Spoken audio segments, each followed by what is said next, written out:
Hello दोस्तों, maths exploring YouTube channel में आपका स्वागत है। और मैं रोज आपके लिए राजस्थान यूनिवर्सिटी इंट्रेंस एग्जाम की जो पेपर है, क्वेश्चन पेपर है, इनका सॉल्यूशन डाल रहा हूँ आपके लिए।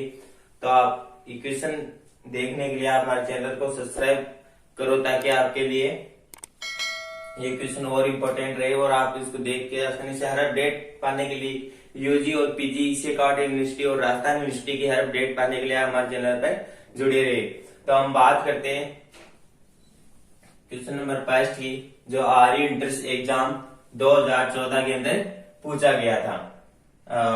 बात माना g is equal to less than 1 - 1 iota minus iota एक क्या है, ग्रुप है। तो इस प्रकार का कोई भी ग्रुप पूछे जी 1 - 1 आइटा माइनस आइटा, तो ये ग्रुप भी होता है, चक्रीय ग्रुप भी होता है और अविलीन ग्रुप भी होता है। जहां आइटा इजिकल टू -√1 है, समस्या संख्याओं के गुणन के लिए एक समूह है। माना h इजिकल टू h, इसका क्या है, हमें सब ग्रुप दे रखा है h इजिकल टू 1 - 1, जहां g का एक उप समूह है। इसे इंग्लिश में बोले तो सब ग्रुप है। तो विभाग समूह जी पॉन एच की कोटि होगी, यानी कि मेरे पास क्या पूछा है, ऑर्डर पूछा है। ऑर्डर पूछा है। हमें इस क्वेश्चन को आराम से पढ़ेंगे तो आराम से सोल्व, कुछ भी ज्यादा नहीं, सिर्फ इसका एक लाइन का आंसर है। तो हम बात करें इसके सॉल्यूशन की।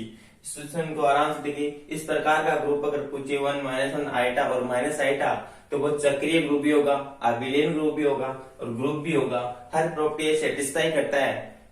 डायरेक्ट क्वेश्चन भी यहाँ से एक क्वेश्चन पूछ सकता है कि जी इक्वल टू 1 - 1 आइटा और माइनस आइटा चक्रीय है, एबिलियन है और ग्रुप है, इनमें से कोई नहीं या ऑल ऑफ दीज सभी। तो यहाँ सभी आंसर होएगा, क्योंकि इनमें से हम आइटा और माइनस आइटा इसका क्या है, जनक। जनक किसे कहते हैं, जनक एलिमेंट, यानी कि हम एक ग्रुप का ऑर्डर और उसके एलिमेंट का ऑर्डर अगर बराबर हो जाए तो उसको क्या बोलते हैं, हम जनक बोलते हैं।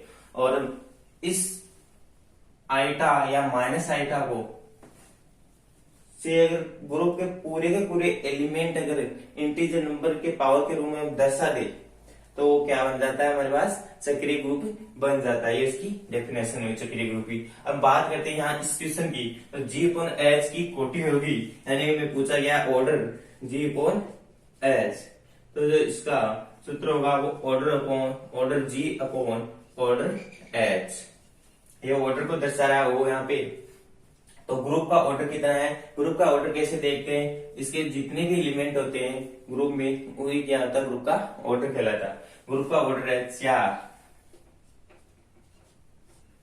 कितने एलिमेंट है यहाँ पे, 4। तो ग्रुप का ऑर्डर कितना रहेगा, 4। अब हम बात करें उसके सब ग्रुप के ऑर्डर। सब ग्रुप के ऑर्डर में कितने एलिमेंट है, 1 2। तो यहाँ पे सब ग्रुप का ऑर्डर होगा कितना होगा, 2। तो order of G upon H कितना होगा, 2। ये हमारे पास ऑप्शन नंबर बी सही है। अब हम बात करें नेक्स्ट क्वेश्चन की, जो आर्मी इंट्रेंस एग्जाम, आज को लिख लेना।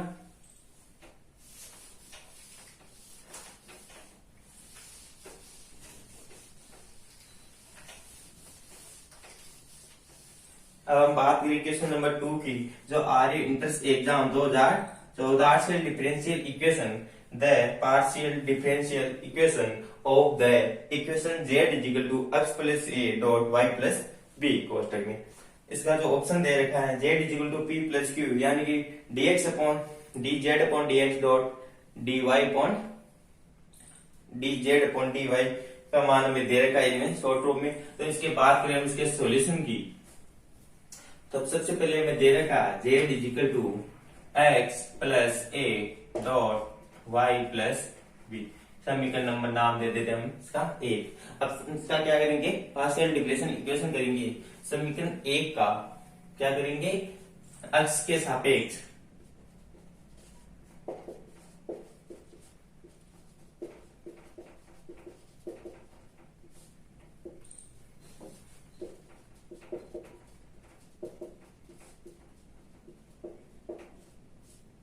समीकरण ए का अक्ष के सापेक्ष अवकलन। तो हम क्या करेंगे, इसको क्या नाम देते थे हम, अक्ष के सापेक्ष आंशिक अवकलन करेंगे, उसको क्या नाम देंगे हम, पी। और यहाँ x plus A dot Y plus B, तो यहाँ y प्लस बी कॉन्स्टेंट है, ऐसा रहेगा। और बात है x प्लस ए की, तो x के सापेक्ष x का करेंगे तो इसका हो जाएगा 1, और इसका कांस्टेंट का करेंगे तो इसका मान हो जाएगा 0, यानी कि यहाँ रहेगा जो मान रहेगा वो यही रहेगा। अब दूसरे में अगर यू डॉट बी से करेंगे तो दूसरे में x प्लस ऐसा रहेगा, लेकिन ये 0 रहेगा, तो इसको भी पूरे को क्या बना देगा, 0 बना देगा। इसको हम क्या देंगे, समीकरण नंबर 2। अब नेक्स्ट बात करें समीकरण 1 का, y के सापेक्ष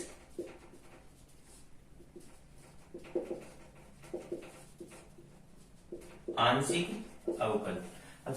नेक्स्ट बात करेंगे समीकरण ए का y के सापेक्ष आंशिक अवकल क्या होगा, तो हम इसको क्या नाम देंगे, dz अपॉन dy को हम देंगे q। ऑप्शन में इसी प्रकार से पूछा गया है, तो इसको नाम ये देंगे। अब इसी के प्रकार देंगे तो यहाँ पे y के सापेक्ष कर रहे हैं, तो x प्लस ए के हमारे पास क्या रहेगा, कांस्टेंट रहेगा, x प्लस ए ऐसा का ऐसा रहेगा। और फिर y प्लस बी का करेंगे तो y का करेंगे तो 1 हो जाएगा, और जैसे ही कांस्टेंट क्या करेगा 0 हो जाएगा, तो यहाँ पे 1 डॉट में रहेगा, तो 1 से गुणा करेंगे तो x प्लस ए रहेगा, फिर प्लस x प्लस ए का होगा y प्लस ऐसा का ऐसा रहेगा। लेकिन ये हमारे पास क्या रहेगा, यहाँ पे कांस्टेंट रहेगा, कांस्टेंट का 0, तो ये पूरे को क्या बना देगा, 0 बना देगा। तो हम इसको देंगे समीकरण नंबर 3। अब बात करें हम इसके आगे, तो समीकरण 1 2 है 3 से अगर देखिए z is equal to X plus A का मान क्या दे रखा है, एक्स प्लस ए का मान दे रखा है हमारे पास q, और y प्लस बी का मान हमारे पास क्या दे रखा, p, या इसको हम ऐसे लिखते हैं p q। ये हमारा आंसर रहा। आंसर सॉल्यूशन में देखते हैं तो z is equal to P Q option number A में ही हमारे पास प्राप्त हो रहा। इसका मतलब जो आंसर रहेगा इसका वो z is equal to P Q रहेगा।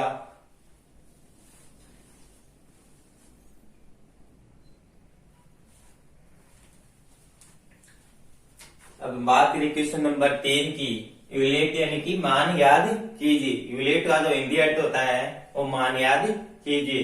पाई बाई 2 से पाई 0 से x लिमिट दे रखी है, और sine x upon x divide dx का हमें मान याद करना है। तो ये मैं बता दूं आपको, क्वेश्चन पहले किसके सापेक्ष होगा तो हम देखेंगे। तो लिमिट दे रखी है, ये किसकी दे रखी है हमारे पास, x की, और ये लिमिट किसकी दे रखी है, y की। क्योंकि लिमिट में x दे रखा है तो ये लिमिट किसकी रहेगी, y की, और ये कांस्टेंट है तो ये x की लिमिट रहेगी। अब बात करें इसके सॉल्यूशन की, क्वेश्चन नंबर 3 की सॉल्यूशन की अगर बात करें, x पाई बाई 2 से पाई 0 से x साइन x, यानी कि इसके इंटीग्रेशन करें तो सबसे पहले किसके सापेक्ष होगा, y के सापेक्ष होगा, is equal to pi by 2 से पाई, ये x की लिमिट रहेगी, और साइन x अपॉन x ऐसा का ऐसा रहेगा। y के सापेक्ष इंटीग्रेशन हुआ, y यहाँ 1 है, यानी कि y इसकी जो लिमिट रहेगी वो 0 से x dx। और आगे बात करें पाई बाई 2 से pi sine x upon x, और यहाँ y की जगह x रखेंगे x, और y की जगह 0 रखेंगे तो 0 प्राप्त होगा। अब यहाँ से x कैंसिल हो जाएगा, और हम बात करें आगे तो इसके साइन x का जो इंटीग्रेशन होगा वो माइनस कोस x होगा। साइन x का इंटीग्रेशन क्या होता है, माइनस का कोस x, और इसकी लिमिट क्या हो जाएगी, पाई बाई 2 से पाई। फिर हम आगे बात करें माइनस, इस क्वेश्चन को हमने, अब क्वेश्चन के आगे बात करें I is two minus cos pi by 2 से पाई की लिमिट दे रखी है, और इसको आगे से सॉल्व करें माइनस कॉस पाई बाई 2। अब जानते हैं cos पाई का मान -1 होता है और cos पाई बाई 2 का मान 0 होता है, तो is equal to minus cos -1 minus 0, यानी कि फाइनल जो आंसर आ गया वो क्या आ गया हमारे पास 1 आ गया। अगर हम वहां पे क्वेश्चन में था जैसे पाई बाई 2 से पाई लिमिट थी, तो वहां क्वेश्चन में अगर लिमिट हम चेंज कर देते हैं, अगर नीचे तो पाई ले ले और ऊपर पाई बाई 2 कर दे, तो इसका जो क्वेश्चन का आंसर होएगा वो हमारे पास क्या होगा -1 हो जाएगा। अब बात करते हैं नेक्स्ट क्वेश्चन की, क्वेश्चन नंबर 4 की।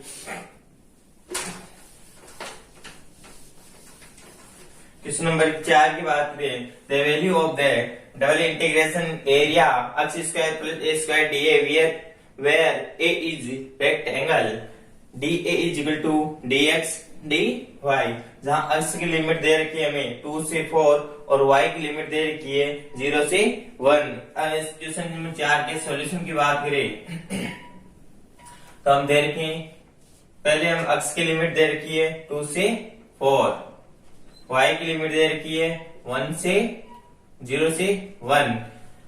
अब x square plus y square ऐसा का ऐसा dx dA बराबर दे रखा है dx dy। हम बात करें इसके सॉल्यूशन की तो y के सापेक्ष का इंटीग्रेशन करते हैं, x square y plus y cube upon 3। यहाँ पे x कांस्टेंट है और हम बात करें इसके लिमिट की 2 से 4 और 0 से 1 dx। आप इसको पहले x के सापेक्ष करके भी देख सकते हैं, तब भी मान यही आएगा। जब दोनों लिमिट अगर कांस्टेंट दे रखी हो तो आप इसको सापेक्ष कर सकते हो। अब बात करें इसके सॉल्यूशन की तो यहाँ लिमिट 1 रखा x स्क्वायर और यहाँ लिमिट 1 रखा 1/3, और जैसे ही हम लिमिट 0 रखेंगे तो इसके पूरे का मान क्या हो जाएगा 0 हो जाएगा। 2 से 4 लिमिट और x plus 1/3 dx।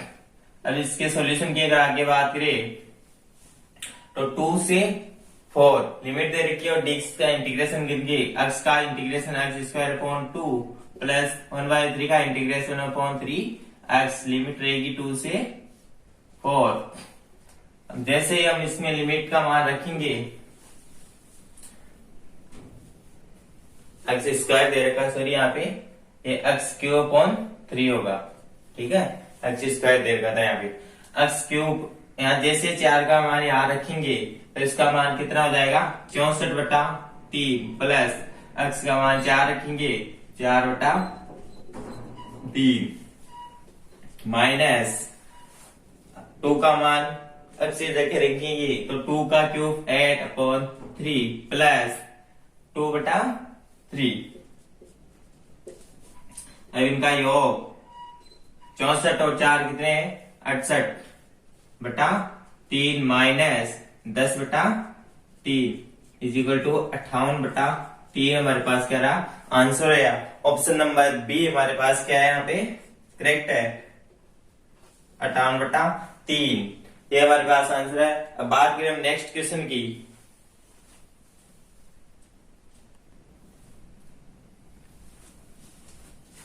Question number 5 की हम बात करें, यदि f एक आच्छादक फलन है तो f इनवर्स क्या है, यानी f का प्रतिलोम क्या होगा। जब f हमारे पास एक आच्छादक फलन हो तो हमारे पास f का इनवर्स प्रतिलोम हमारे पास क्या होगा।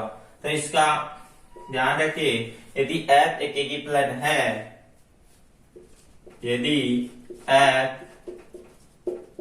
एक आच्छादक फलन है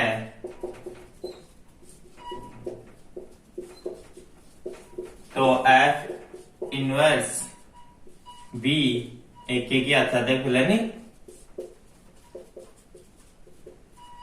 होगा।